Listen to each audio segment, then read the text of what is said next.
You mentioned humanization, and I think it's kind of interesting term. I mean, what do you mean by humanization? And when you talk about the schools and the political process, and you already talked about, I think it kind of goes along with what you said a little bit earlier about, you didn't say it exactly like this, but all of us, in order for us to be happy, we need a certain degree of freedom and self-determining, you know. Could you talk about humanization? Yeah. I got the term from Paulo Freire. He in his book Pedagogy of the Oppressed, it's one of the, I think it's in the first paragraph of that book. And what humanization is, and again, if there is a concept, and there are a few that are very basic to my way of thinking. I don't know if anybody listening to this have heard about Higgs boson. The physicists have kind of figured out that the Higgs boson is what they call the God particle, the essential material from which everything that our universe is sprang from, all right? And they just discovered that the Higgs boson really does exist. They found it in the, using the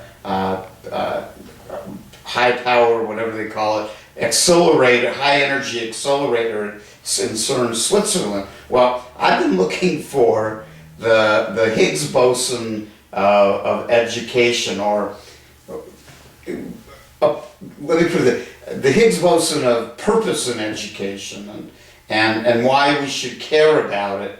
And again, democracy figures in, but why democracy? Well, because democracy is, as Dewey would have said if he'd heard that term, it's the best possible system for governing that we found, that recognizes the individual, all right, as the main force in existence. The human being, individuality is the, if there's a Higgs boson, it's me. It's how I deal with the world. That's the center of gravity. Now, I talk to you, we may decide on, find a center of gravity that's in between. Democracy allows both of us to have some say in that. Now, why should it? I mean, why shouldn't it be just a couple of people telling everybody else what to do? Well, if you do that, then you deny people both agency, all right, that is, I have a role to play in determining my own destiny, and in volition. In other words, if you convince a human being that they're incapable of doing things for themselves, you've killed off their individuality. Somebody else has to do it for them, all right?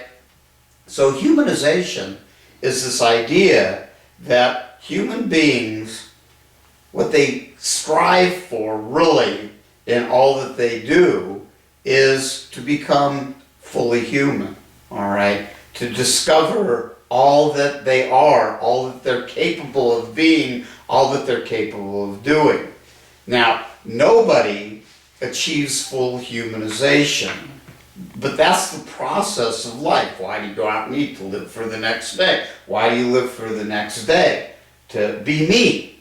To be me. All right?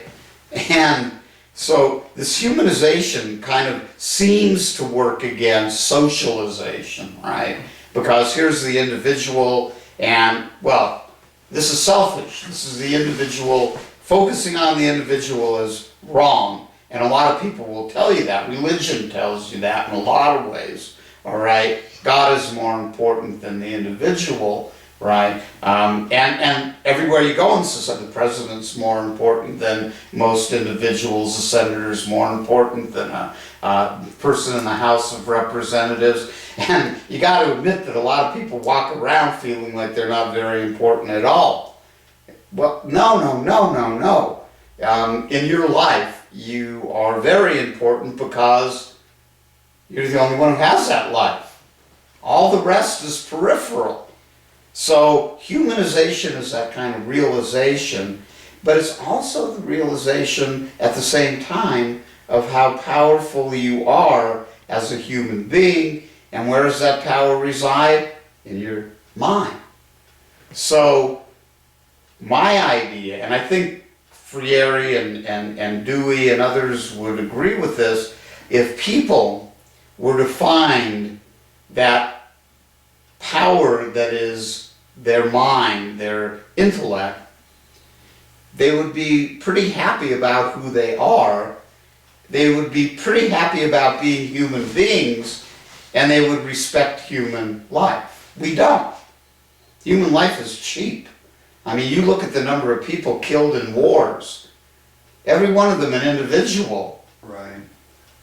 Then you said, well, you've dehumanized, all right? If you were a person who screws me over in a business transaction, all right, you don't care about my humanity. Right. Because you know I'm going to feel miserable when I find out. Why would you want to do that? Well, because you don't look at me as being a full-fledged human being, all right? You don't think about my humanity. You don't give a damn about my pain, all right? And so humanization is that process of coming to appreciate self, and by, I mean, all that goes with self, all right? And that's a lot. Yeah. And then thinking about others as selves who are just as important. And then you, again, Paulo Freire would say, that's our destiny, is to grow in our humanization, to become more human, and in doing that become more humane. Right. Well, we definitely need the humane part. You know, just thinking about some of those wars. I'll take a break here for just a second.